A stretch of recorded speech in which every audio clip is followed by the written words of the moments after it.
Assalamualaikum warahmatullahi wabarakatuh. Halo, perkenalkan kami dari tim Progress to Win. Pada video ini kami akan mendemonstrasikan sistem point of sale atau POS Niki Frozen. Aplikasi ini merupakan aplikasi kasir digital yang kami kembangkan untuk memenuhi tugas proyek pemrograman semester ini. Sistem ini dibangun untuk membantu usaha frozen food multi kios, mencatat transaksi penjualan, memantau stok secara real time, dan juga mengelola operasional dari satu dashboard terpusat. Jadi sistem ini dibangun menggunakan Laravel sebagai backend-nya, kemudian React dengan Inertia.js sebagai front-end-nya, dan juga MySQL sebagai database-nya. Kemudian di-deploy menggunakan hosting dari Domainisia. Sistem ini memiliki 3 tingkatan peran pengguna. Yang pertama ada owner, kemudian nanti ada admin, dan juga yang terakhir ada kasir. Jadi masing-masing ini mempunyai hak akses yang berbeda-beda. Untuk yang pertama, saya akan coba untuk login sebagai kasir.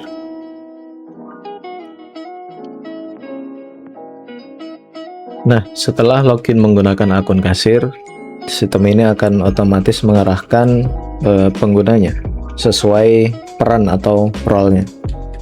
Karena sekarang kita menggunakan kasir, jadi tampilan kasir ini hanya ada 2 menu. Yang pertama ada kasir, dan juga yang kedua ada riwayat transaksinya. Untuk tampilannya, di sini ada produk-produk dari Niki Frozen. Kemudian di sisi kanan sini ada keranjang belanja. Kemudian ada menu ganti sesi, yang dimana kasir ini bisa menentukan sesinya. Bisa sesi pagi, sesi malam, shift pagi atau shift malam, dan juga di kios 1 atau di kios 2. Kemudian di menu riwayat, di sini akan tampil riwayat-riwayat yang kasir itu sudah lakukan. Oke, kita akan mencoba satu transaksi yang dimana kita mencoba untuk check out beberapa barang. Kemudian bisa memilih cash atau non tunai. Kita coba cash dengan harga 120.000. Ini nanti akan otomatis memunculkan kembalian jika uangnya lebih. Kita proses transaksi. Setelah proses transaksi akan keluar struk pembayaran, yang dimana keluar data-data atau barang-barang yang dibeli oleh customer. Kemudian kita bisa langsung cetak di sini dan bisa langsung di print.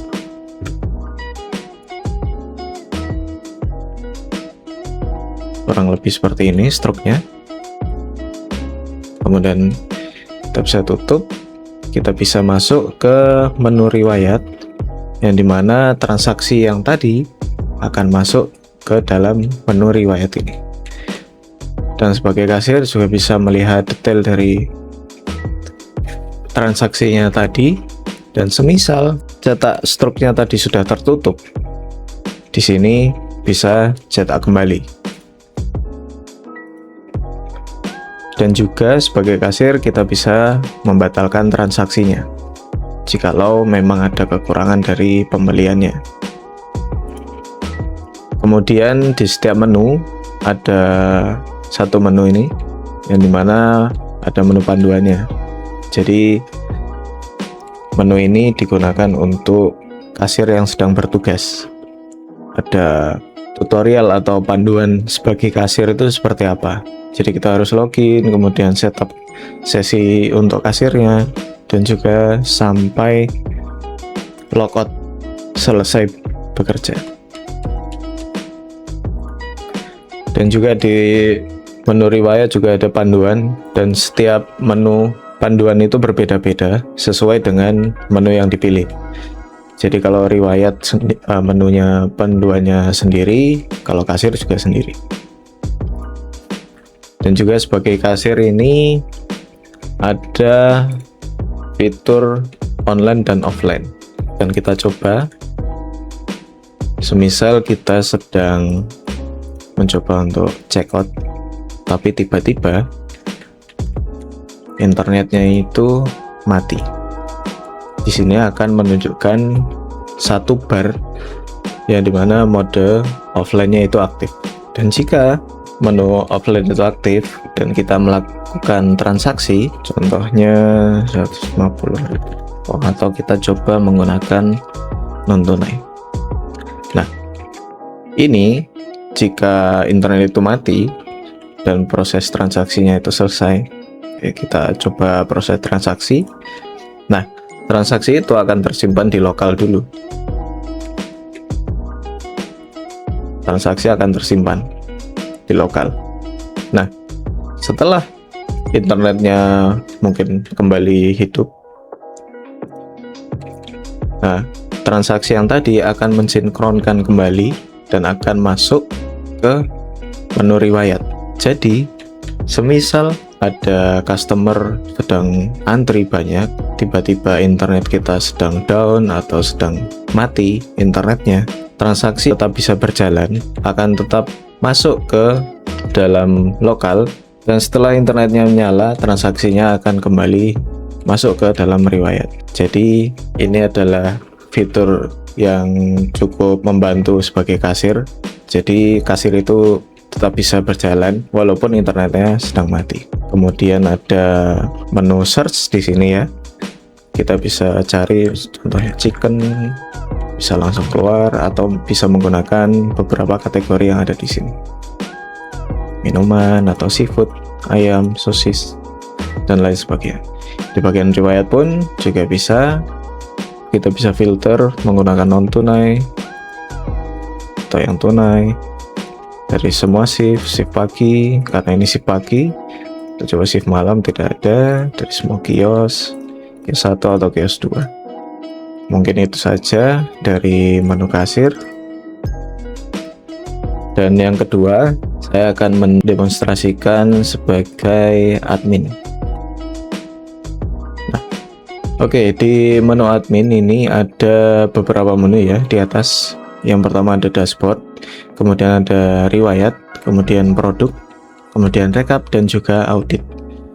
Saya akan jelaskan satu persatu. Jadi di menu dashboard ini akan menampilkan beberapa menu ya. Jadi dari omset hari ini, dari penjualan hari ini omsetnya berapa.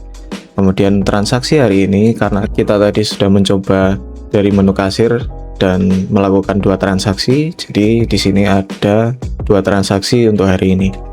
Untuk stok yang menipis karena tidak ada. Kemudian ada tampilan menu-menu atau barang yang mendekati kadaluarsa, dan di menu perhatian ini nanti ketika ada stok yang menipis atau stok yang mendekati kadaluarsanya nanti akan muncul di bagian perlu perhatian ini. Dan di sebelah kanan ada transaksi terbaru. Nah, transaksi terbaru ini yang sudah kita lakukan tadi di jam 9 ya. Ada 2 transaksi. Kemudian ya setiap menu ada panduannya masing-masing. Kemudian yang kedua ada menu riwayat, yang dimana di sini ada semua riwayat transaksi dari semua kasir, dari semua kios, dari semua shift yang sudah berjalan. Kita bisa filter dari kios 2 saja, kemudian bisa dari shift malam saja, atau dari tunai atau non tunai ya.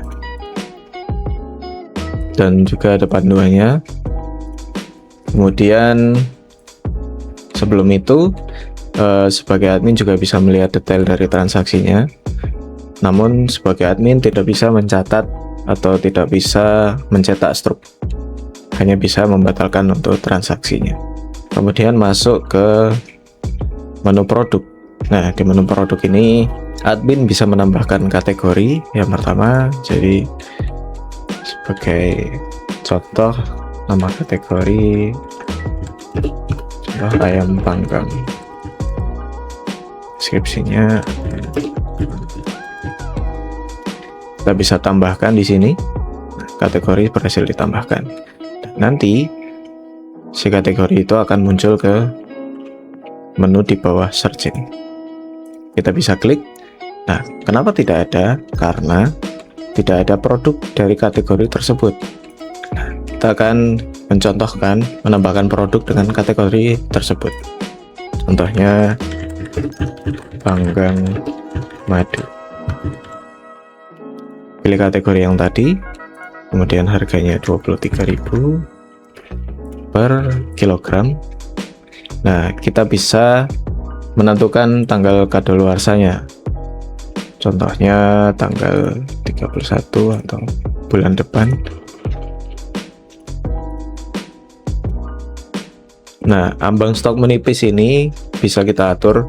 Jadi semisal stok tinggal 5, nanti ada notifikasi, atau kita bisa ganti menjadi 3. Jadi setelah stok itu tinggal 3, nanti si admin itu bisa mendapatkan notifikasi kalau stok menipis gitu. Nah, kita bisa menentukan stok per kios. Jadi kios 1 stoknya ada berapa, kita contohkan 30, dan stok di kios 2 itu ada 20. Jadi sebagai admin bisa menentukan kios 1 bisa produknya ada berapa, dan di kios 2 ada berapa juga. Untuk deskripsi bisa dimasukkan secara opsional, dan produknya bisa kita aktifkan atau kita nonaktifkan. Kita tambahkan di sini. Otomatis ayam panggang madu akan masuk ke dalam produk baru, dan kita bisa memfilter menggunakan kategori tadi. Akan muncul produk baru di sini, atau kita bisa menuliskan di search ayam panggang.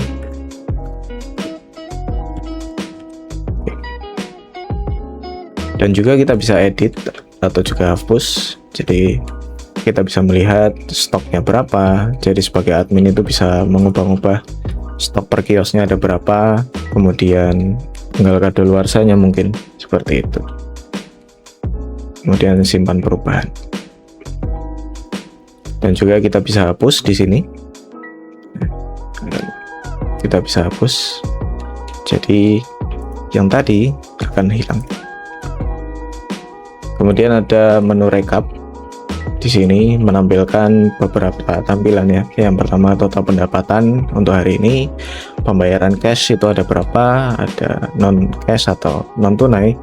Kemudian ada tampilan rata-rata transaksi ya. Kemudian penjualan per berapa hari, bisa diganti juga ini per minggu atau per hari, atau juga per bulan.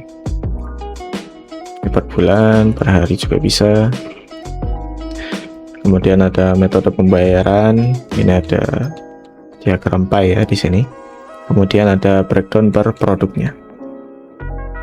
Kemudian di menu ini bisa ekspor sebagai CSV, jadi bisa langsung jadi Excel-nya, panduan dari ini. Jadi semuanya tercatat di sini. Kemudian yang terakhir ada menu audit. Di sini menampilkan semua aktivitas yang ada di aplikasi ini. Seperti kita tadi menghapus ayam panggang atau mengupdate, menambahkan tadi, ya menambahkan kategori, menambahkan produk juga. Kemudian transaksi dari kasir itu akan tercatat di sini semua. Atau kasir yang mengubah shift-nya pun juga akan tercatat. Semua akan tercatat di menu audit sini. Kemudian ada panduan juga. Mungkin itu dari menu yang bisa diakses oleh admin.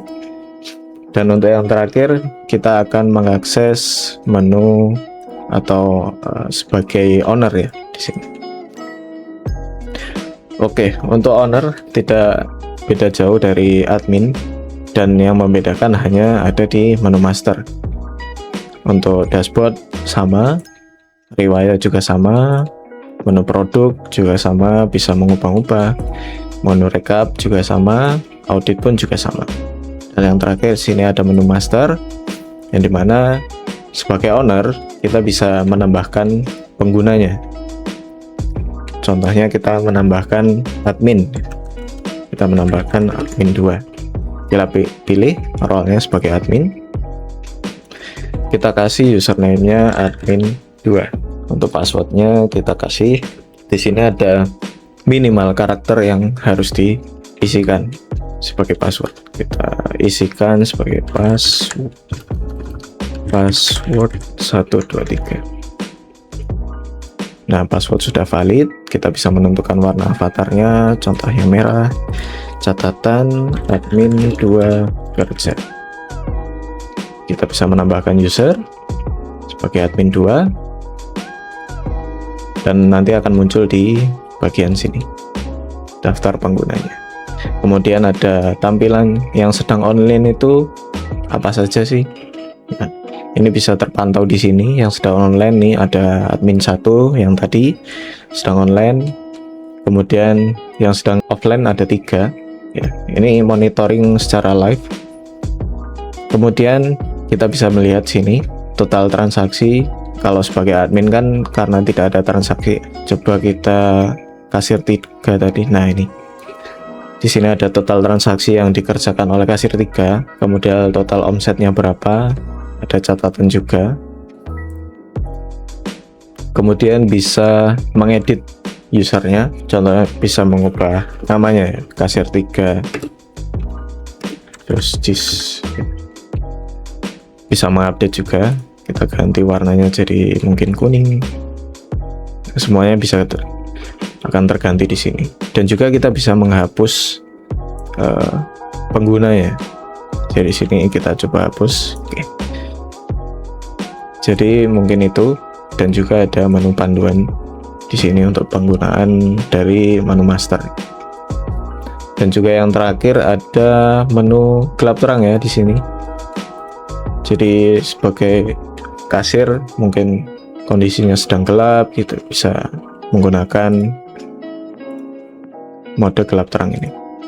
Di semua menu ada, dari kasir, dari admin, dan juga owner. Mode ini semuanya ada. Oke, mungkin itu saja penjelasan atau demonstrasi atau demo ya, demo dari kelompok kami. Dan kami harap sistem yang kami kembangkan ini bisa membantu proses operasional bisnis dari Frozen Food, jadi menjadi lebih efisien, kemudian lebih akurat, dan juga lebih mudah dipantau. Terima kasih sudah menyaksikan video ini. Kurang lebihnya mohon maaf. Wassalamualaikum warahmatullahi wabarakatuh.